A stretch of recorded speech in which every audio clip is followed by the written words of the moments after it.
All right, folks, welcome back to the program. And we have Adam. You want to welcome our Sure. As y'all know right now, the Winter Olympics are taking place over in the beautiful country of Italy. And joining us now to talk about the bobsled competition is a gentleman who's representing the state of Maryland, Carsten Vissering. So, Carsten, thank you so much for joining us and just talk about being over there, at the Winter Olympics representing Team USA and your home state of Maryland. Yeah, thank you. First of all, it's just surreal to be here. I mean, we can talk. We're probably going to go into it. I didn't really have a traditional bobsled background, and my main sport growing up was swimming. I was lucky to be in the same training group as Kate Ledecky, another Maryland sporting legend. So, I mean, up until really 4 years ago when I first entered the sport, I didn't see this trajectory happening. So, it's a combination of just how surreal it is to be here in a different sport and kind of a celebration of all the effort because in outside of people who compete in the NFL or NBA, for a lot of sports the Olympics is your pinnacle. It is your NFL, it is your NBA. So I mean, from like a child it's hardwired into you, oh, the Olympics, the Olympics, the Olympics. So it is surreal to finally fulfill that lifetime goal that you kind of hold in like a dreamlike state, but two, to actually be here. So it's pretty incredible. And funny enough with Maryland, I mean, I happen to be here. There's another teammate I have, Brian Sosu, who's from Howard County, who's here. So it's funny that I think we've got five athletes from Maryland who trace themselves, five winter athletes who trace themselves to Maryland. I think of the sliding sports, four of them are from Maryland or have some connection. Yeah, So it's definitely special. I mean, there's not many of us, especially when you got like Colorado holding up 35, but it makes you even more proud to know that you're part of like a select few. It makes it more meaningful. Yeah, I think it's cool, Carson, because I try to before these winter games and these summer games, I try to find out who's locally here going to the Olympics. Because if you're a kid who are growing up, like I was a kid growing up in the '80s, and I enjoyed watching the Olympics on ABC and all that stuff, and I'm like, oh, this is cool. This is hockey, or this is curling, and you get to know all these different people. And if you have somebody who is in your area, like you, and Summer Britcher, who's from Glen Rock, Pennsylvania, but she's from Baltimore. It's like, oh, cool. There's a local person. Let's root for them. And it's like, yesterday, they had a lady who was on luge who's from Delaware. And I'm like, this is pretty cool. Like the whole state of Delaware was probably watching this lady go down this big sheet of ice, at 3:30 in the afternoon in a bar. And I'm like, this is cool. And this is like what, 2 weeks out of every 4 years you get opportunity to see new sports. Yeah, no, absolutely. I mean, it's not a lot of people associate Maryland because we don't have the training facilities in Maryland. Obviously, like all the people who are from Maryland, I mean, a lot of our trainings based out of Lake Placid or in Salt Lake City, Utah. But I think at least in bobsled, because you have a later training transition to it. A lot of the luge athletes, because it's such a skill-oriented sport, they have been in the Adirondacks for a long time. But I mean, with at least me and Sosu, like we can dip down occasionally and get a lot of our track workouts and our sprints in. So I think that is funny. But you definitely don't have like it. We don't Maryland. I think I'm sure there's some people who come from the hockey programs or something like that, but it's not traditionally like a winter state like Utah or Colorado or upstate New York. Right. And like it's funny, we just had that snowstorm like a month ago. You could probably bobsled down my driveway, with all the ice we had, it's like, but like you said, you have to go to Lake Placid, you have to go to Colorado. Some people probably go out to the over to Europe to practice because they have better track. Because I went to Switzerland one time, and this is like middle of July, and they were still skiing in middle of July. It's oh yeah, no, that's yeah. Yeah, so it's funny anyway. you say that. I was I met up with some. We were in Norway for a race, and I met up. I think it was like U.S. It was one U.S. winter team. It might have been ski jump or someone I can't remember. But their home base was in Norway. It wasn't even in the U.S. just because the track was like open so long of the year, which made me laugh. But yeah, sorry. Continue. Okay, I got to ask you a question. So you started doing bobsledding. So how does swimming go along with bobsledding? Because I know in swimming you had to. I have a friend who used to swim a lot. And he said it was a lot of practice, a lot of, endurance. You had to, I can't hold my breath underneath water for like 15, 20 minutes without panicking, but how did bobsledding help you get ready, from swimming, helping to bobsled? Yeah, it's funny you say that, and I'm going to be fully honest. There's really not much that helps. In fact, I think swimming actively hurts you in most regards because you don't really have the sprint and speed background that a lot of athletes do. And when I made that transition, I knew nothing about, like, the majority of the people who come from the sport are track and field. My four-man crew, everyone but me did collegiate track and field. Two people were decathletes. The other guy was a sprinter. So it's non-traditional to be a swimmer. And when I went to try out, I reached out to a guy who was on the national team. He wrote his PhD dissertation in what makes a good bobsledder, because he was like a human biology kinesiology major. And we had a good talk, but at the end of it, he told me in a respectful manner, he wasn't trying to just shut me down. He said, look, you seem like a good kid, but I want to be upfront with you. It's going to be extremely unlikely that you go far in this sport coming from swimming. You just won't have the properties and speed that like a track athlete has, or the strength a football player has to be competitive. Yeah. And so, I mean, I guess that kind of makes the transformation more fulfilling and more rewarding. But I do think where swimming helps me is in two regards. One regard is like, it's a team sport with four people, but you have to enter this like hyper focused individual, like drive out all the attention and go. I played I played club rugby for a little bit, and I was terrible at it. I'm a good athlete, but like being individual sport and swimmer, I didn't have the like player field awareness, which is like it's something you have to kind of be aware. So in bobsled, you don't need that. It's like swimming where you're hyper focused, and so that being able to lock in, that helped me. And then I sit in the two position in the front, but I'm able to fold, even though I'm 6'5" and about 245, so a really big guy. But people say that like the way I can fold and fit my body in is unusually mobile for a guy my size. I mean, the people who are my size usually come from football, and they're very tight athletes, can't really fold, because in our sled, you're fitting 4 225-pound men into like a bathtub. So your body has to contort in way, because these bobsleds are made for speed. They aren't made for human comfort. So it's like, we'll have the sled, and now we're going to make you contort your body into it. And I think swimming is good. I think for exercise, it helps you with mobility. It helps a lot of people like who come off of injuries are prescribed swimming. So I think it gave me that really good mobility to like fit in spots unusually well for my size. So I think those are where it helped, but it took a lot of overcoming and developing my sprinting and developing my strength to get to where I am. Right. Hey, Karsten, I know that have you had a chance to go and watch any other sports while you've been in Italy? And I'm just talking about the conditions that all you athletes have to live in while you're over there. Yeah, so I'm lucky. There's multiple different villages and venues. A lot of people were confused about that because everyone's like, "Oh, how's Milan?" I'm like, "I'm 5 hours from Milan right now," because they've got like the speed skating, figure skating, hockey in Milan. They've got alpine skiing, the sliding sports, and curling where I'm at. I know there's like 2 or 3 more villages, so they spread it out really far. But I was lucky because we had the very unique trailer park, we call it, village, where they took out about like 1,000 people are staying in like mobile home type units, like little trailer, and a lot of people were making fun of it before, but they're really nice on the inside. Like the shower is nice. Wow. I'm at like a nice hotel. They're surprisingly nice. So that's where we're staying. And obviously we've got the dining hall. So you're in your trailer, and then you get out and you walk outside in the most incredible views, like you have the Italian Alps right in front of you, these like granite sculpted mountains. So and sometimes like there's fog or clouds in them. It looks like something from like Lord of the Rings. Like you feel like you're in the mountains in like Lord of the Rings. So you walk out, get your coffee, go to the dining hall.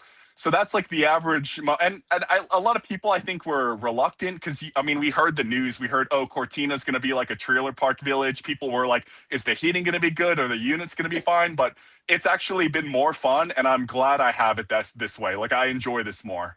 And then you're asking about seeing the other athletes. It's hard because, like I said, everything is spread out. So I can't get in a 5-hour bus to go see hockey. It's like, all right, see you the next day. But I was able to see the downhill skiing. I was at Lindsey Vohn's race, which was awesome to Okay. see, but unfortunately, where she crashed, that wasn't really awesome.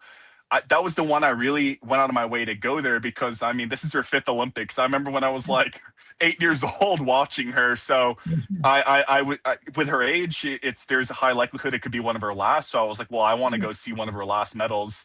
Unfortunately, it was a crash. I know she came in injured, but I mean, even with that, you have to give like absolute props and respect for her saying, no, I'm going to finish this and roll this out. But that one was hard and awesome to see. I mean, it was awesome to see her do that and go out there, but it was rough to see an injury as always. Yeah. Well, she's a very, I got to give her credit because when you tear an ACL, you don't see anybody in the NBA or Major League Baseball or football. Oh, I'm going to come back after an ACL. It takes a while for them to get back. And she was like, let me just wrap that sucker up and let me go down the hill. And I'm like, at like 80 miles per hour. Yeah. Oh my, and Carson, one of them was actually 90. I saw the last week. Yeah. Last week they went down the hill 90 miles an hour. I'm like, I can't even. I get on the bunny slope in Massanutten, and I'm like, oh my god, I start panicking when I go 40. I'm like, because I went to the Black Diamond one time and I lost my ski. I ran down the hill trying to get my ski, and my brother goes, "There's your." His friend goes, "There's your brother trying to look for your ski." I'm like, oh, but I got to give her crap. I'm sorry that she had 4 surgeries, and I hope she has a great rest of her life. But hey, you made it to the Olympics, and nobody has that, and you can't take that away.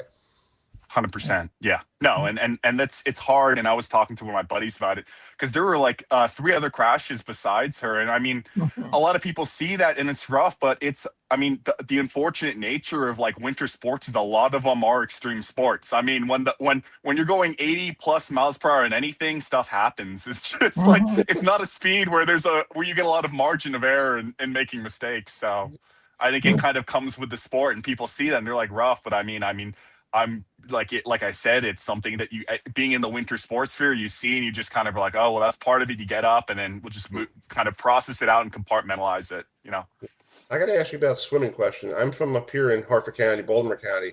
You swam down in PG County and, around there. Is it competitive swimming more than Harford County and Baltimore County combined? Oh, that's hard. There's little pockets in swimming that it kind of bounces between the two. Like obviously MBACs is very competitive. Right. I'm not as aware as just because it's been so long. It's like been 15 years since I'm out of the age group swimming, even though it feels like it was like 2 years ago.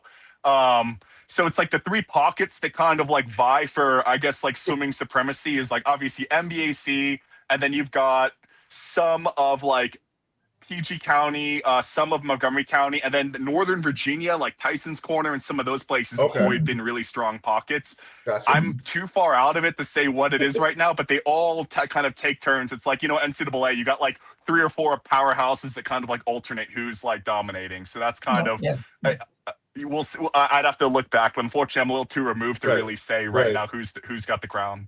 Exactly. So you spent your college days at USC. Do you like them going to the Big Ten, or you think they should stay in the Pac-12? And, because I feel like to me, USC taking on Maryland, it's like I feel like that's a non-conference game in college football, but now it's a conference game. So what's your take on that? I mean, I'm speaking at this strictly as someone who hates traveling. Right. Like that alone is enough to like derail like any of it. Like, I mean, we travel a lot in our sport in bobsled right now, and I just remember in swimming, luckily we didn't have to do a whole lot of it, but I just remember long bus rides or long plane rides cramped in, and it's just, to me, that is just the last thing I want to do before having to perform and compete, especially being a big guy. You always get cramped up, your back gets tight and everything. I mean, for me to say strategically, like what's best for the sport, and I'm saying like probably beyond swimming, like in all the other sports, I think that would vary team to team, but I'm going to tell you straight up, like I am someone who hates traveling. And so that alone would probably say like, no, let's stay in the Pac-12 or let's bring it back or keep it together. But that's me personally. Maybe there's some people who don't mind as much and they say, oh, I like going out. I want to compete against this field better. I think it'd get us more attention and stuff like that. But like I said, coming as someone who doesn't like traveling, that enough for me is like, well, I'd rather not have to fly like cross country before a game. Yeah.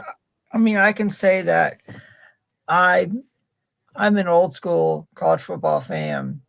I really do miss the Pac-10 And Yeah. it's like I love watching old school back 10 games from when USC had Rob Johnson at quarterback, you had Todd Marinovich, you had Keyshawn Johnson. I mean, them being in the Big Ten is like, really? Really? And it's like, Yeah. I have to, and it's like, I have, and it's the same thing, with Maryland, since I live in North Carolina.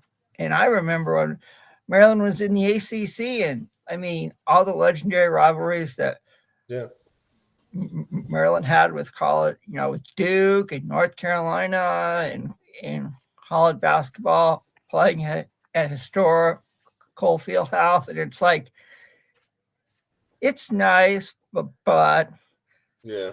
I'd rather see Maryland in the ACC. But it's called, I mean, Yeah, I see what you mean. I will say though, there was one thing that I thought was really funny. I don't have a lot of like USC shirts as much as I should. I think I just got rid of a lot of them after this, some that didn't fit and whatnot. But I saw it was like, I think it was like one of the Maryland USC games. It was like a Maryland USC shirt. I was like, looking, I was like, that's surreal to me. That like feels like it's something out of a dream to see a shirt that says that. I'm like, I regret not buying one, but I wanted to so badly because it's like the clash of like two worlds that are usually like so far disconnected, even in sports. Yeah. Let's go back to your schedule. So you're off today. So what's the remainder for you for this week coming up? You have you're the alternate on the 2-man bobsled, Yep. but what's that mean? Like if somebody gets sick, they're going to call the. Are you a left-hander or a right-hander? You're like out of the bullpen. Yeah. Yeah. I guess right and left leg. So that's usually where like injuries happen. So tomorrow we have one sled that is competing in 2-man. That's Frankie Del Duca. Okay. And he's doing 2-man with the brakeman Josh. And my job is I'm alternate, so I'm going to be there warmed up, ready to go. In the worst case scenario, there's a crash or someone, if Josh like tweaks something, injuries happen. Which in a sport like bobsled, where you're like running down an icy hill and crashes happen, it's a sport where the alternates often, unfortunately, get used. So you have to always be ready. So that's what my schedule is for the next 2 days. Tomorrow and the next day are going to be the 2-man races, and then this week is going to be sliding official train. Or we'll actually start sliding Wednesday to Friday, and then racing Saturday and Sunday, and that'll be the 4-man race next Saturday and Sunday with my pilot Christopher Horn. Okay. Oh, cool. Cool. And explain to us about. We watched Cool Runnings, the movie, but you have 4-man bobsled. So you're in. Where are you? Are you in the back or the front, or who's driving this sucker? Yeah. So the pilot's the guy in the front. Okay. And they have like 2 little D rings. So the bobsled's on like 4 long ice skates. You call them like runners. They look like the skates under look like really long blades for ice skating. And he's got these 2 little rings on strings that can change the articulation because you're only making like little corrections, little turns to go through. So he's the one who's trained and does that. And then you have the side pushers, the left side pusher, which is my position, and the right side pusher. And our job is to just kind of blast the sled off the line, really help give it inertia. Those are usually the stronger guys. So yeah, you can see that's the rally right there. There's the pilot up in the front, and then you'll see the side pushers. And then in the very back is the brakeman. And he's the fastest guy because he loads the sled last because there's a synchronicity. The pilot loads, then I load, then the right side guy loads, and then the brakeman. But the brakeman almost always comes from track and field because by the time they're loading into the sled right after they load is reaching about 12 meters per second. Correct me if I'm wrong, but I think they're going to get up to like 24 miles per hour. So so almost always that's your a little bit more actually. I think like a few steps after they're loading, because usually at push champs our exit velocity was 12.8 meters per second. That was like just under 30 miles per hour. So like the brakeman in the back almost always he was like an X100 runner because you need someone who's got the wheels to be able to keep up with it. Because as you're running down the hill, the sled's increasing in velocity. You start feeling like, I'm getting strung out. Like it's dragging me. Then you load. So usually the strongest guys are in the front because they can just break the inertia. And then in the back, the guy who loads last, the brakeman's, his job just to like keep running with it, get it last, and be able to keep up with it. So that's that's a basic on the positions, and I'm in the front left, right behind the pilot. I'm amazed by it because it's like you guys are all in sync. Like one guy, the pilot jumps in, and then the other person, and the other person, and like, what if one person forgets to jump in? You're like, I guess we forget him today. Like, I don't know if you've seen it. There was a viral video of our sled not loading. There was. I saw it. Yeah. I saw it, Carson. That I was not on that, so I got injured in the crash the day before in 2-man. We crashed in 2-man, and I got pulled out of that race. So we used an alternate who, like, I want to like make. I don't want to be talking bad. He's a great guy. Like but he's a rookie, and he had never raced or loaded from that position before. But he was our only alternate, so we put him in, and it just is an example of like what happens when things go wrong. You're knocking everyone off the sled and you're going down with like the pilot. So I mean, today, and I can send you a video, it's cool, we call it dry loads. We take the 4-man sled, we put it on ground, and we just practice the loading. Like, well, the guy clap and then signal, we do our cadence, and we just load and then sit in, and we do that about 50 times because you don't get a lot of reps on the hill. And like you said, the consequences of it going wrong is like, yeah, we're all going to be sliding on our stomach down the first curve if we don't get in. You'll look like me going down my parents' backyard with all the, and head first down the little sled we had, and my dad's like, "What are you trying to do? Kill yourself?" I'm like, "No, we're trying to get more." Exactly. So, and it's rough because like if you don't sit well, if you don't load well, or you don't get in a good position, I mean, injuries happen too. I mean. The reason why everyone like sits together, we bundle up and we lock in, we turn into like a human turtle almost, I think, when you see like the movies, like the Roman soldiers where they create the shield wall where they're like hunched in, they create, like call it like the tortoise or something, like you kind of build that in the sled. So I've had a run where the athlete behind me didn't get in the sled because the brakeman's foot got in the frame. So he like bailed out. And then on that run, I'm getting thrown around because I'm not locked in anymore. And that ended up like fracturing my rib cartilage. And I was like dizzy for like 2 days because I probably got like on the side. So yeah, 100%. So that's an example of like when things go wrong, it can go really wrong. So we really spend a lot of time kind of practicing that loading. And like I said, if you don't get in, that's instant disqualification. So race is over. Okay. Well, okay. I've often wondered about that. So thank you. Yeah. Well, Carson, I know you want to take a break today, but thank you so much. I'm glad you got through that traffic in Italy. How bad is the traffic there? Is it worse than 495 here in the Capital Beltway?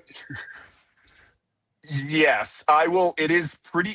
It's not necessarily that everything is locked up. It is that nothing runs on time. And like I should have given like the shuttles, like I feel like really bad. But it is kind of like the stereotypical, like the Italian time, like, oh, that shuttle, like add 30 minutes to when it's coming and leaving. So it's pretty, it's all over the place. I mean, it's well intentioned. It's hard because it's a small town that has to manage, like it's way beyond its capacity. I mean, it's like, I'm trying to think of like a small town, like somewhere like, trying to think. My parents are mainly on the Eastern Shore right now, but I think of somewhere like Easton or St. Michael's, like these little waterfront towns. Like if they had an event that had the like 5,000, 6,000 people there, it would probably be a nightmare to get through. So I can't fully blame them, but like it's been a little. We're definitely pushing the logistical capacity here. Exactly. Well, Carson, enjoy your day, and we'll be watching here in the States. And I hope you can achieve your goal and get that gold medal that you always wanted. And here in Maryland, we're proud of you. Even if you're down in PG County, we're still proud of you. You're still in the state of Maryland, so that's always cool. Yep. Thank you so much. Really appreciate you having me on. This was like a fun conversation. All right, Carson. We'll talk to you soon. Thanks, Carson. Thank you. Take care.